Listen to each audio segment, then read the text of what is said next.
Bom dia, pessoal do online. Bom dia, pessoal. Hoje a gente vai falar, eu fiz um resumão de vocês sobre inflamação e reparo, tá? O livro de referência é o livro do Alberto Consolaro, né, da Dental Press. Esse livro tem 500 páginas, né? E é um livro bem específico. Muita gente nem tem esse livro, né? Tem que comprar. Então eu fiz um resumão realmente para vocês e vou chamar a atenção para algumas coisas. Estudem isso na véspera da prova, tá? Porque ano passado eram 4 questões. Das 4 questões, 3 foram sobre inflamação, processo de inflamação, e uma foi sobre anti-inflamatório, que eu nem coloquei na apostila, porque vocês responderiam só pela aula de farmácia, tá? Então nem me dei o trabalho de resumir o capítulo de anti-inflamatório que ele fala, porque na aula de farmácia vocês já viram isso, ok? Então tem coisas mais importantes para falar. Vamos começar então falando da inflamação. Primeira coisa que a gente tem que distinguir é infecção, de infestação, de doença infecciosa, de inflamação. Então vamos lá. O que é infecção? A infecção, gente, é o contato do organismo com o micro-organismo, ou seja, é a presença do micro-organismo ou a multiplicação do micro-organismo no organismo. Sublinha isso, tá? É só a presença dele no micro-organismo. Não necessariamente a gente tem a doença.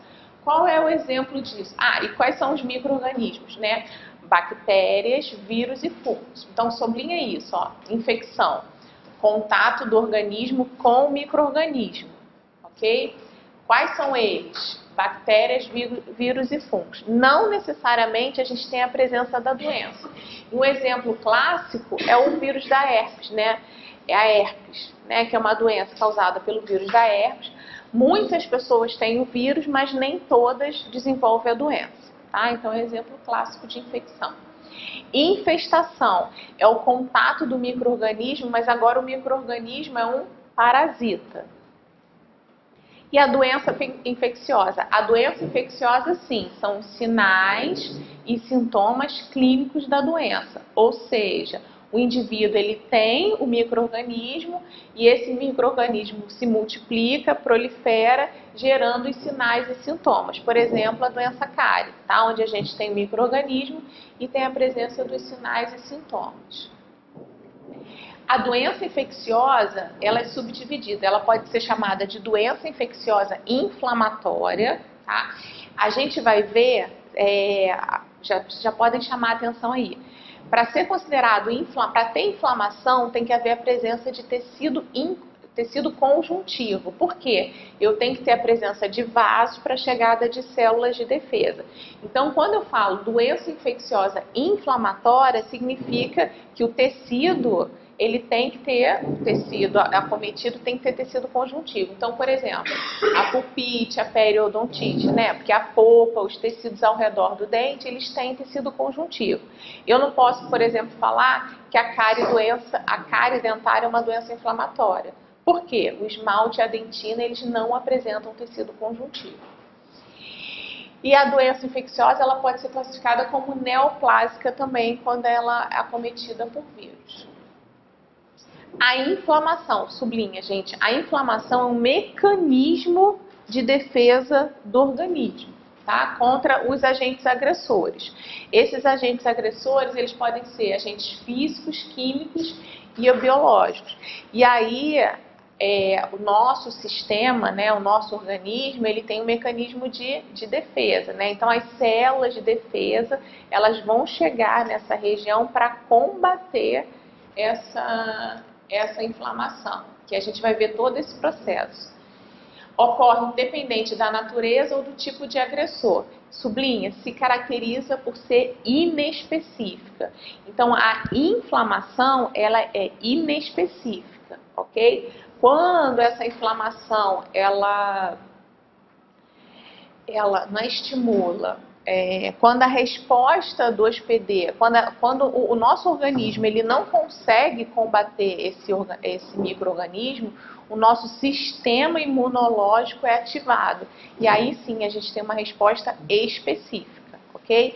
Então a primeira resposta do nosso organismo a um agente agressor é a inflamação, que é inespecífico. Se a inflamação resolver conseguir eliminar esse agente agressor, ok. Se não conseguir eliminar esse agente agressor, a gente ativa o nosso sistema imunológico, que aí é um sistema de defesa específico. Então vamos lá. Antes da gente começar a falar do processo de inflamação, eu queria deixar bem claro que a gente precisa entender o que são a gente entender as células inflamatórias. Então olha lá, são genericamente chamadas de células de defesa. Então as células inflamatórias a gente vai chamar de células de defesa, de leucócitos, tá? São sinônimos no processo de inflamação. Esses leucócitos eles vão se dividir em polimorfonucleares e mononucleares. E isso eu acho que pode cair. Por quê? Os polimorfonucleares eles estão associados à inflamação aguda. Então sublinha, leucócitos polimorfonucleares associados à inflamação aguda. Ou seja, são as primeiras células de defesa a chegar ao local. Quais são elas? Os neutrófilos, eosinófilos, basófilos. Os eosinófilos e os basófilos são muito específicos, eles atuam em situações especiais, tá? Na verdade, as células mais importantes são os neutrófilos. Então, muitas vezes vocês vão ver ao longo do texto, ora ele fala leucócitos, ora ele fala leucócitos polimorfonucleares, que vocês vão entender que é a mesma coisa que neutrófilo, tá? Então, falou em leucócito polimorfonuclear, é sinônimo de neutrófilo, porque são as células mais importantes, tá? São as primeiras células de defesa. E os leucócitos mononucleares, eles estão associados à inflamação crônica. Quais são eles? Macrófagos, linfócitos e plasmócitos, ok? Primeira questão, o que eu acho que pode cair? Eles podem perguntar quais são as células relacionadas à inflamação crônica e quais são as células relacionadas à inflamação aguda, ok? Outra questão de concurso, quais são as primeiras células de defesa a chegarem no local? Isso eu já vi cair também, são os neutrófilos ou leucócitos polimorfonucleares.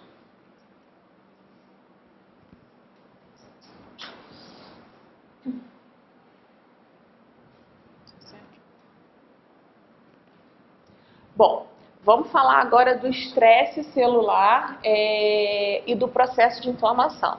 Então, antes de ocorrer, na verdade, o processo de inflamação, ocorre um estresse. O que é isso? A célula, o nosso organismo, ele está em equilíbrio, que a gente vai chamar de homeostase celular. Ou seja, as células, elas conseguem realizar todas as suas funções naturalmente, respiração, né, nutrição. Esse é um estado de equilíbrio.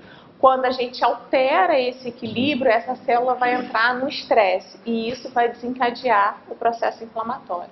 É isso que a gente vai ver agora. Então vamos lá. O organismo é composto de alguns conjuntos ou órgãos, né, sistema muscular, esquelético, sistema linfático. Então olha lá, a gente tem o organismo, né, os sistemas. Os sistemas, eles são formados por tecidos. Nesses tecidos a gente tem as células. Nas células a gente tem cromossomo e os genes. Tá? Cada um desses sistemas ou órgãos é constituído de células e cada célula vai exercer uma função específica, que a gente vai chamar de diferenciação celular. Então, por exemplo, o odontoblasto, ele vai formar o quê? Dentina, então ele tem uma função específica. O ameloblasto, ele vai formar o esmalte. Então é a diferenciação celular, ok? Sublinha, o corpo possui aproximadamente 10 trilhões de células, ok? Acho que isso pode cair também. E toda célula possui um citoesqueleto. O que é isso? É um arcabouço proteico que vai dar forma dessa célula. E aí eu acho que isso pode cair em concurso, tá? Então, ó, isso aqui, ó, o citoesqueleto, ó, células com arcabouço estrutural, mantém estável a forma da célula e também permite a mobilidade quando necessário. Se vocês quiserem sublinhar, eu acho uma coisa ou outra que está fora da apostila de vocês, tá? Porque eu li depois e acabei acrescentando. Toda célula, ela tem um citoesqueleto, tá? O que é o citoesqueleto? É esse arcabouço proteico que vai dar a forma. Qual é a função do citoesqueleto? Ele dá a forma, mantém a forma estável da célula. Além disso, permite a mobilidade celular, quando necessário.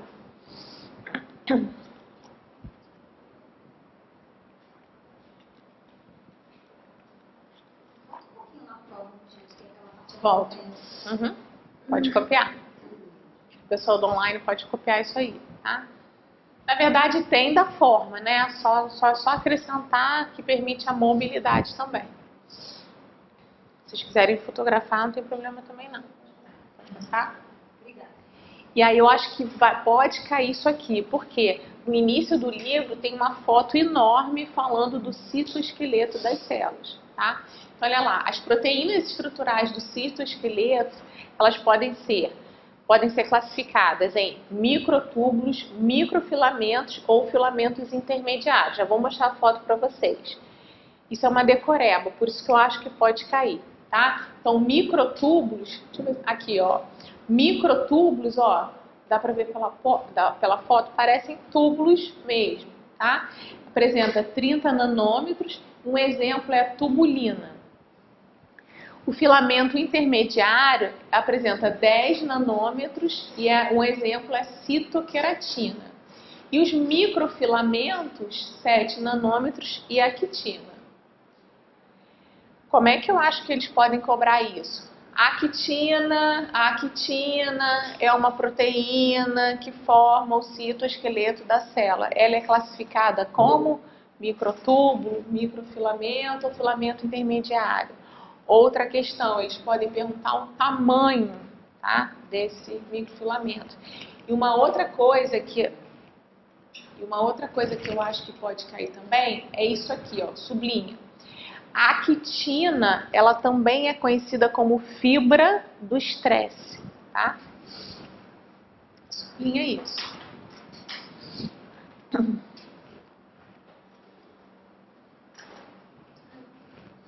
Posso voltar? Você quer a foto? Pode ir. Tudo que foi foto, esqueminha, tudo que tinha foto e tinha um esqueminha embaixo, eu acabei trazendo para vocês, tá?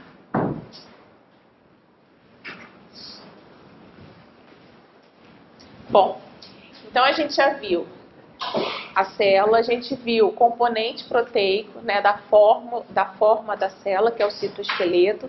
Entre as células existe um material que a gente vai chamar de matriz extracelular, tá? Entre uma célula e outra. Outra questão que eu acho que pode cair em concurso é isso aqui, ó. O componente da matriz extracelular, essa matriz extracelular, né, esse material que fica entre uma célula e outra, ele é composto por glicoproteínas, proteoglicanas, fibras colágenas, fibras elásticas e membranas basais. Por que eu acho que isso pode cair também? Porque tem um esqueminha grande, tá? Lá no capítulo do livro falando só disso. Então, olha lá, lembra que eu falei? Então, num estado de equilíbrio celular, a célula, que a gente vai chamar de homeostase celular, então toda vez que eu falar de homeostase celular, a gente tem que lembrar de equilíbrio, tá? No estágio de homeostase celular, a célula ela consegue exercer suas funções vitais, ok? Quais são elas? Respiração, síntese proteica, proliferação de equilíbrio iônico de suas membranas. Quando esse equilíbrio é rompido de alguma forma, a gente tem o estresse celular, tá? E aí, ó, sublinha isso. A característica marcante do estresse celular é a liberação de mediadores químicos. Tudo que tiver em vermelhinho, gente, são palavras-chave. Então, acho que vale a pena vocês sublinharem, tá? Por que quando a célula está em estresse, ela libera mediadores químicos, que a gente já vai ver quais são, para que haja a comunicação entre células vizinhas, ok? Então vamos lá. Também acho que isso pode cair em concurso. Quais são os tipos de mediadores químicos? olha lá, a gente tem citocinas, fatores de crescimento, produtores de ácido araquidônico e outros mediadores. Então vamos lá. Quem são as citocinas? Interleucina e interferon.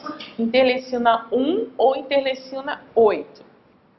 Fatores de crescimento. A gente tem o fator de crescimento epidérmico e a proteína osteomorfogenética.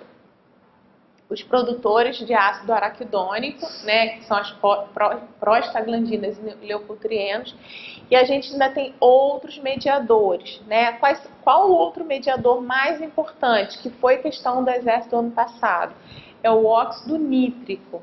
E aí o que eles perguntavam? Né? Qual o mediador químico que é responsável pelo relaxamento da fibra muscular? E a resposta era óxido nítrico, tá? Então, a gente tem todos esses tipos de mediadores e o que provoca o relaxamento muscular é o óxido nítrico, que foi a questão do ano passado.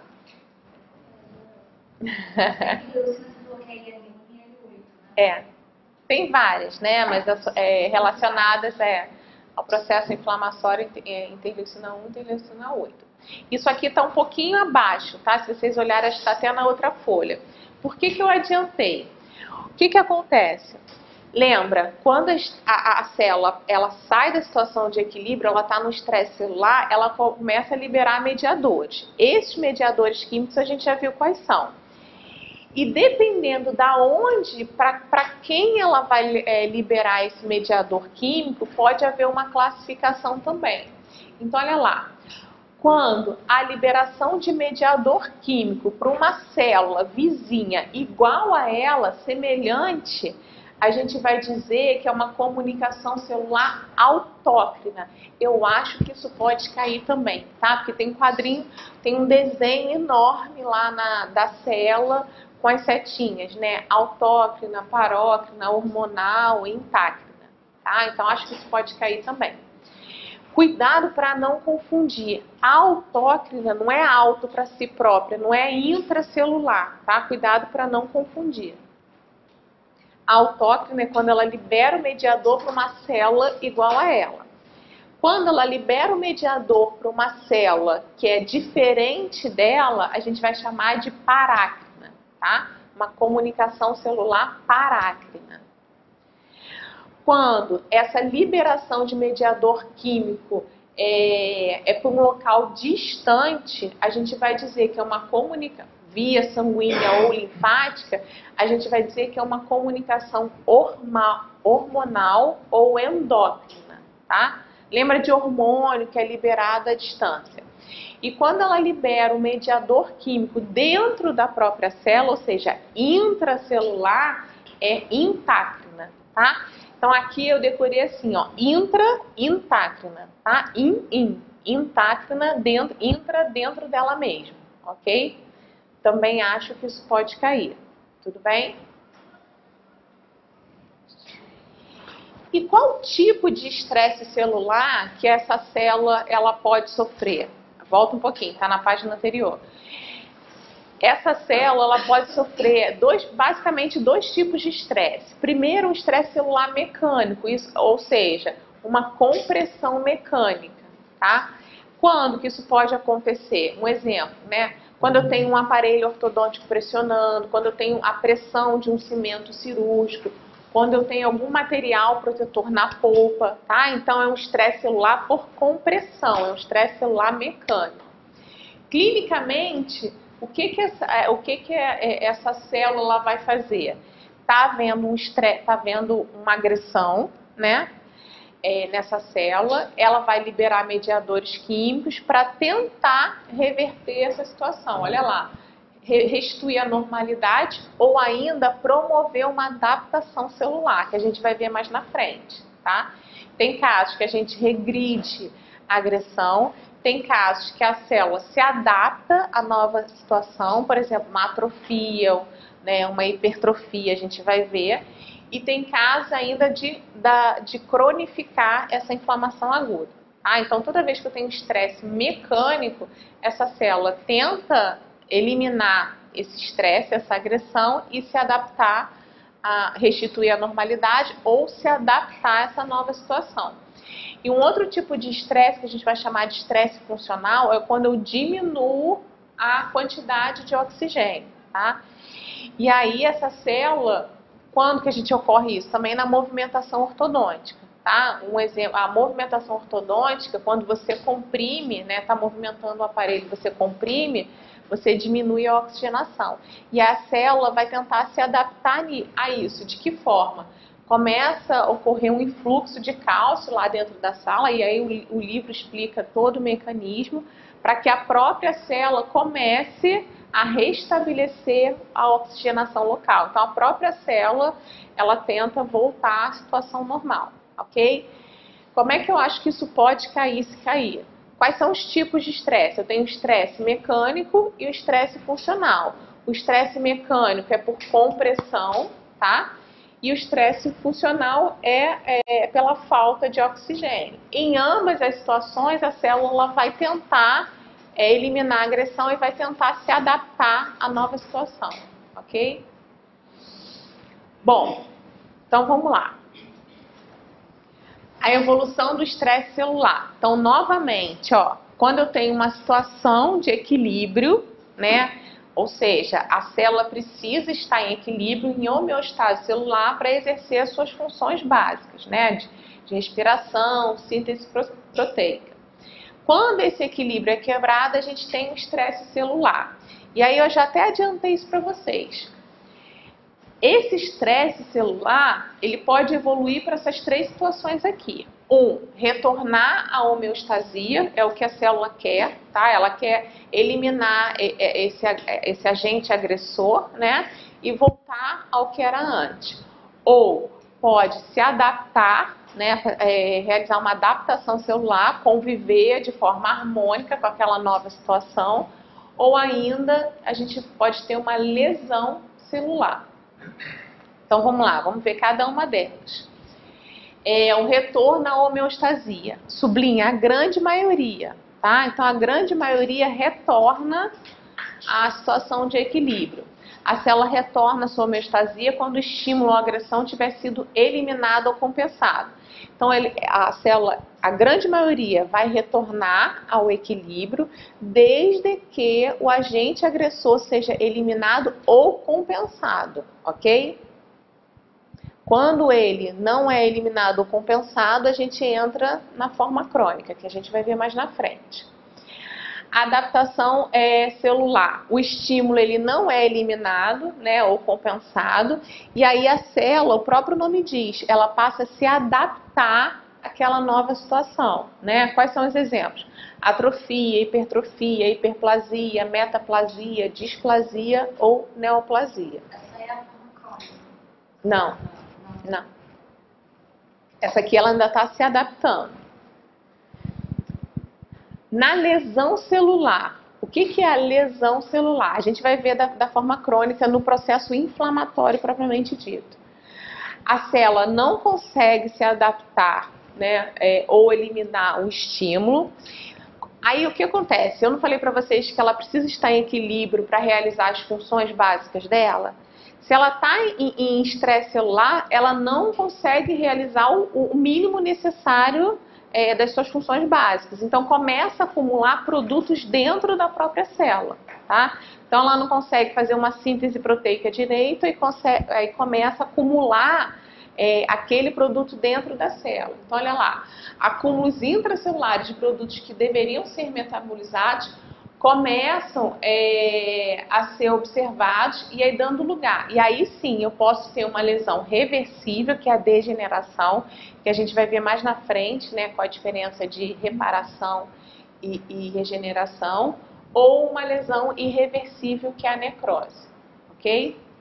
Então, o tempo todo a célula tenta eliminar esse agente agressor. Se eliminar, ok, ela volta à situação normal, tá? Se ela não conseguir eliminar, ela ainda tenta o quê? Se adaptar à nova situação. Se ela não eliminar, não se adaptar, ela vai gerar uma situação de estresse tão grande que vai acumular produtos intracelulares dentro dessa célula. Isso pode evoluir para uma lesão reversível ou irreversível. A reversível é a degeneração e a irreversível é a necrose, ok? Dúvida, gente? Tá difícil de acompanhar ou eles estão assim, ó, tipo, o que eu tô fazendo aqui, né? Eu também tô perguntando o que eu tô fazendo aqui dando aula de inflamação. Mas eu tentei, tipo assim, deixar da forma mais clara possível, né? Eu tentei deixar o menos pior. Eu não entendi essa classificação do reversível, degenerações. Porque se é reversível, como é que vai sofrer degeneração? Isso eu não estou entendendo direito. Porque se é reversível, ele vai reverter a inflamação, entendeu? Então, mas aí ele cria, mas aí o tecido, ele não é o mesmo. A gente vai ver mais na frente, você vai entender. Eu tô vendo mais pelo lado da endo. Não. O que acontece? Reversível não é que ele vai reverter a inflamação. Tipo, ele vai voltar à situação de equilíbrio, mas não igual ao que era antes.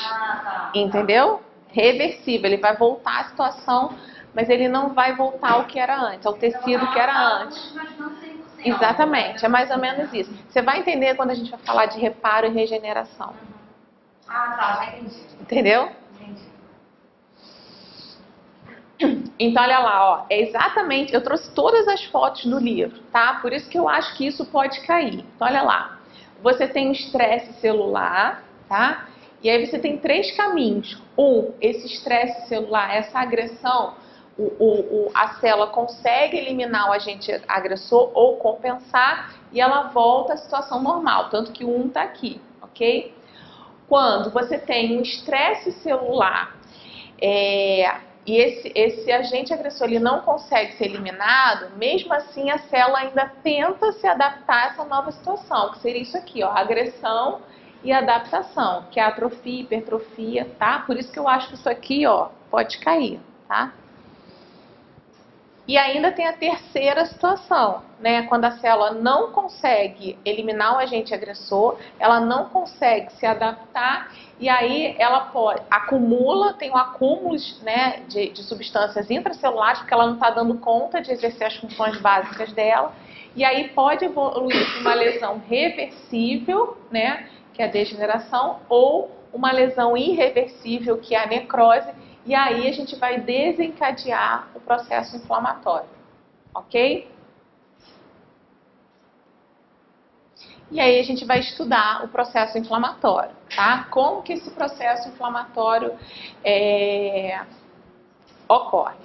Vamos lá, a gente viu lá no início, a inflamação é um mecanismo de defesa do organismo, ok?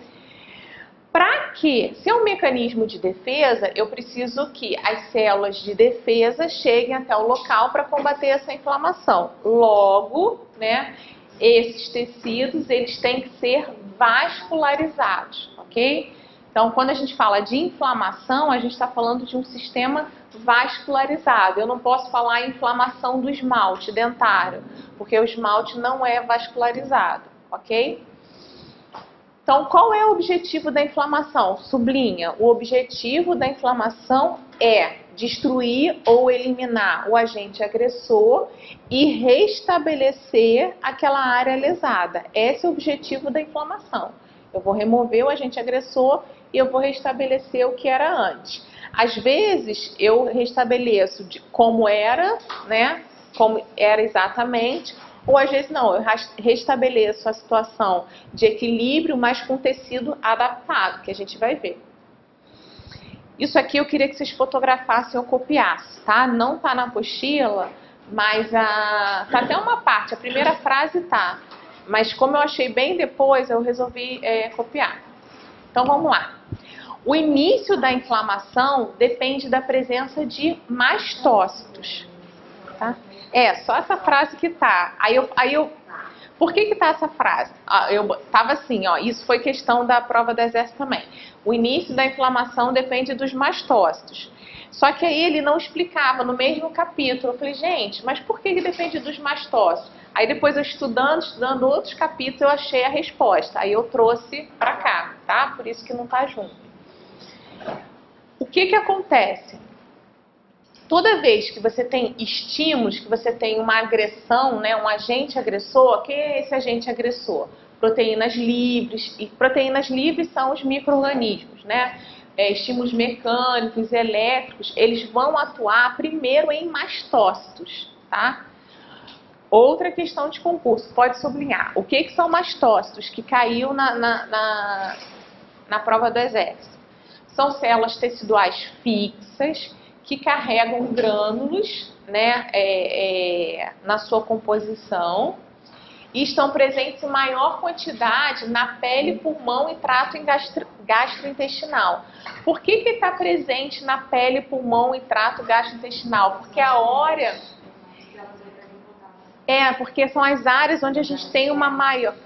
São as áreas onde a gente tem uma maior agressão. Então, a pele a gente tem agressão o tempo todo, o pulmão pelas vias aéreas e o trato gastrointestinal porque a gente come, né? Então, são as áreas onde a gente tem a maior agressão, ok? Eu, por exemplo, se tivesse uma questão, tivesse neutrófilos, eu ia ficar na dúvida, acabar com neutrófilos. Tem alguma diferença que eu não estou conseguindo pegar? Quer dizer, o início da inflamação depende dos mastócitos. Não, peraí, deixa eu te explicar para você. Entendi. Não. Olha só, deixa eu te explicar todo o processo que você vai entender. Que você vai entender, porque essa foi minha dúvida também. O que acontece? Neutrófilo é a primeira célula de defesa a chegar, tá? Mas para que essa célula de defesa chegue, tem que haver a atuação do mastócito antes. É isso que eu vou explicar. Quando eu tenho uma agressão, né, e a agressão principalmente nesse tecido, né, pele, pulmão, trato intestinal, o primeiro estímulo é no mastócito. Por quê? O mastócito é cheio de grânulos. Esse estímulo vai provocar desgranulação. O que é isso? Quando eu provoco a desgranulação dos mastócitos, você vai entender, deixa eu só terminar. A liberação de histamina e neuropeptídeos. O que a histamina vai fazer? Ela vai atuar nas células endoteliais, nas células do vaso, para aumentar a permeabilidade vascular, tá?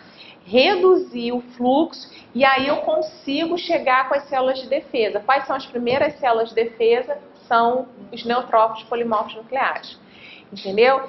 Então, assim, a função do mastócito, ele não vai ser a célula de defesa, tá? Ele não é macrófago. O mastócito, ele vai simplesmente liberar a histamina e os neuropeptídeos, tá? A histamina e o neuropeptídeo vai aumentar a permeabilidade vascular e, estimular a síntese de outras citocinas. Ele vai falar assim, olha... Vem pra cá. Exatamente, vem pra cá, tá acontecendo alguma coisa errada. Então ele vai estimular a liberação de mediadores químicos para que as células de defesa reconheçam que ali tem alguma coisa errada. Como se ele tivesse ali de plantão. Exatamente, é assim, é o guardinha que tá lá na esquina e ele tá lá, não tá acontecendo nada. De repente ele viu algum movimento errado, ele aciona a sirene. Tá vendo alguma coisa. E aí os outros guardas vão para lá. Quem são esses outros guardas? São as células de defesa. Aí são os neutrófilos e companhia limitada. Exatamente. Nesse momento vai ser de apendente. Isso, que a gente vai explicar. Isso, exatamente. Então, aí a pergunta para eu responder neutrófilos seria bem diferente. Isso. Fazer uma pergunta bem diferente. Não dá para perguntar quais são as primeiras células que aí seria neutrófilo. Exatamente. Aqui são duas questões diferentes. Então vamos lá. Se eles perguntarem para vocês quais são as primeiras células de defesa que alcançam a região, são ou leucócitos, a resposta pode vir, ou leucócitos polimorfos nucleares, que é a mesma coisa aqui, neutrófilo, ok? Isso é uma coisa. A outra coisa que caiu na prova do Exército, como a afirmativa verdadeiro ou falso. A inflamação depende dos mastócitos. Por quê? A agressão vai fazer com que o mastócito sofra desgranulação. Essa desgranulação vai liberar histamina e neuropeptídeos, que a gente já vai ver quais são os neuropeptídeos. Isso vai aumentar a permeabilidade vascular, ou seja, vai aumentar o diâmetro dos vasos para que as células de defesa cheguem mais rápido lá. E vai sinalizar, vamos liberar e vai liberar mediadores químicos para mostrar que ali está tendo um processo inflamatório, ok? Então, ó, aumenta a permeabilidade vascular. Então, ó, aumentei a permeabilidade vascular, as células de defesa vão chegar e aí vai ter a formação do exudato. O que é o exudato? É um líquido proteico, tá? A gente já vai ver daqui a pouco também. Gente, é porque assim, o livro ele vai explicando em etapas, tá? Então, assim, no final a gente vai fazer um resumão. Mas guardem isso, só o primeiro. A inflamação depende da presença do mastócito. Por quê? Se não houver mastócito, não tem a liberação de histamina e neuropeptídeo, a célula de defesa, a primeira célula de defesa, que é o neutrófilo, nem consegue chegar no local, tá? Ó, o epitélio, pelos, cabelos, esmalte dentário e nervos periféricos não apresentam circulação sanguínea. Então, a gente pode dizer que nesses órgãos a gente tem inflamação? Não, né? Essas estruturas são envolvidas por processos inflamatórios vizinhos, tá? Então, quando ocorre um processo inflamatório, por exemplo, no dente, não ocorre inflamação do esmalte, ocorre inflamação o quê? Da polpa, que é um tecido vizinho ao esmalte e à dentina. Nem na dentina também ocorre, porque não tem circulação. Nessas áreas agredidas, os vasos aumentam a sua permeabilidade e deixam passar por fenestrações ou gaps substâncias, ou seja, o exudato inflamatório, para controlar ou eliminar o agente agressor. Então vamos lá, vamos ver se eu consegui fazer entender. Primeira coisa, a gente tem o agente agressor. O agente agressor vai ativar os mastócitos, que vai sofrer a desgranulação, que vai liberar a histamina, vai aumentar a permeabilidade vascular, tá? Quando eu aumento a permeabilidade vascular, eu estou aumentando o quê? A permeabilidade, eu aumento a saída, né, de líquido. Então, aquele líquido do vaso, ó, vamos desenhar aqui, vamos ver se eu consigo desenhar para vocês. Então, vamos lá. Eu tenho um agente agressor. Vamos fazer o esqueminha aqui para ficar mais fácil. O agente agressor vai fazer com que o mastócito libere o quê? Histamina e neuropeptídeo, tá?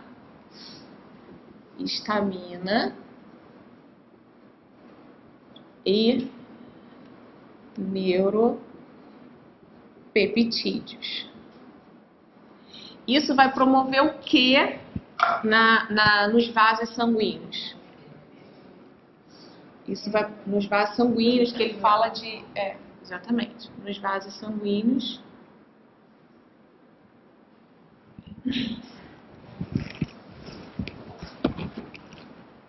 Vocês imaginam eu para entender isso?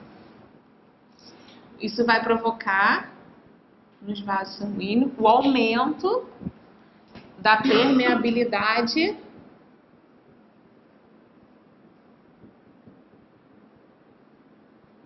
vascular. É a primeira coisa que acontece, tá? Vamos botar aqui, ó. Primeira coisa que acontece, aumento da permeabilidade vascular. Com isso, concorda que vai ter uma saída maior de líquido do vaso para o tecido? Do vaso para o tecido, vocês concordam? Isso a gente vai chamar de exudato, peraí.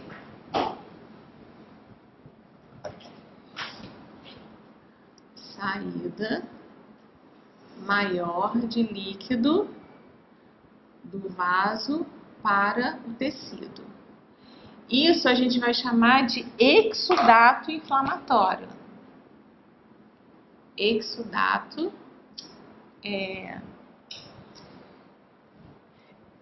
exudato inflamatório, é isso aí. Ok? Mas depois, que é isso aqui, tá? Qual é a segunda função da histamina? Ela também, além de aumentar a permeabilidade, o que ela vai fazer também? Sinalizar que tem um processo inflamatório, não é isso? Como que ela sinaliza isso? Liberando quem? Mediadores químicos. Então, através de mediadores químicos, eu vou chamar as células de defesa. chegada de células de defesa, né?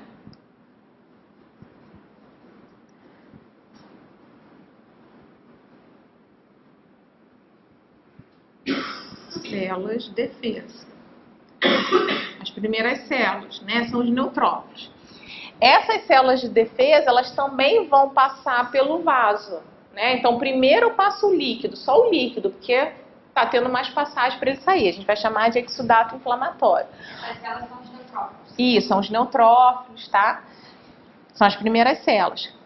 E aí depois chegam os macrófagos também, plasmócitos e linfócitos.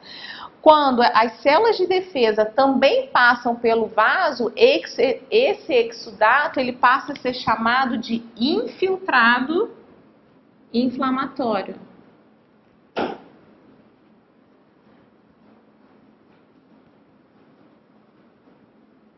Entenderam isso? O exudato, gente, é só o líquido, tá? É um líquido proteico, ok? Ele tá ali porque aumentou a permeabilidade vascular. Quando as células de defesa chegam e também conseguem passar do vaso para o tecido, esse exudato agora inflamatório passa a ser chamado de infiltrado inflamatório, porque eu vou ter a presença também de células de defesa. Entenderam isso? Por isso que a inflamação depende dos mastócitos. Se não tiver mastócito, não há liberação de histamina, não há aumento da permeabilidade vascular, não há presença de mediadores químicos.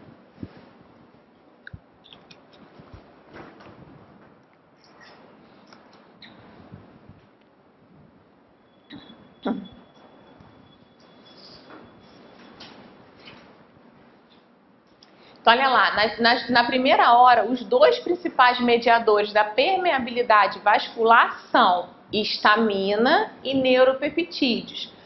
Acho que eles podem perguntar isso. Quem são esses neuropeptídeos? Porque também tem uma foto, um quadrinho, um desenho lá, grande, um esqueminha no livro falando dos neuropeptídeos, né? Então, quem são esses neuropeptídeos? Substância P, neurotensina, peptídeo gene relacionado à calcitocina. Cuidado que aí na apostila, acho que saiu um item abaixo, tá? É a mesma coisa. Somastotina, neuropeptídeo Y, peptídeo vasointestinal ativo.